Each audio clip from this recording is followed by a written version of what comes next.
কি ভাবি আছা? ভাবিছোঁ মই আগতে কি আছিলোঁ আৰু তোমাক লগ পোৱাৰ পিছৰ পৰা মই কি হৈ পৰিলোঁ। তোমাৰ এই আমাৰ প্ৰথম দিনটোৰ কথা মনত আছেনে? আছে, কিয় নাথাকিব।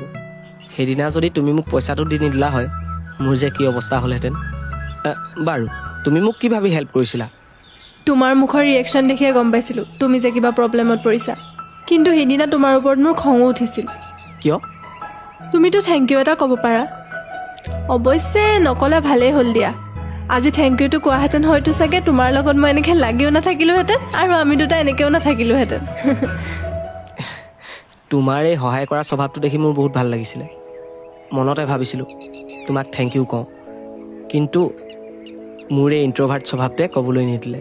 কিন্তু শেষত যেতিয়া তুমি থেংক ইউ কৈছিলা, মাক কচম কৈছোঁ বেয়া ভাল লাগিছিলে। অৱশ্যে তেতিয়া ভাবিছিলোঁ থেংক ইউ ক'লেওনো বাৰু কাৰোবাৰ ইমান ভাল লাগেনে।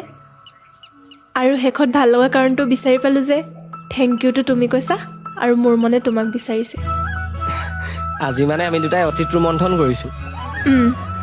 এনেকুৱা অতীতে মানুহক সুখী হৈ থকাত সহায় কৰে। বাৰু তোমাক আৰু সুখী হৈ থাকিবলৈ কি লাগিব? তোমাক। তুমি ছোৱালীজনী সঁচাই বৰ বেলেগ দেই। কি বেলেগ? মানে তুমি মোক যেনেকৈ তোমাৰ প্ৰেমৰ জালত পেলালা তেনেকৈ চাগে আৰু কিমান ল'ৰাক আগত প্ৰেমৰ জালত পেলাই থৈছা। আৰু ল'ৰাটো যদি অলপমান মোৰ নিচিনা হোজা মোজা হয় তেতিয়াতো কামটো পটককৈ হৈ যায়, হয় নাই কোৱা? সাগৰ, কোৱা কোৱা। তোমাৰ মুখৰ পৰা এইষাৰ কথা মই কেতিয়াও আশা কৰা নাছিলোঁ।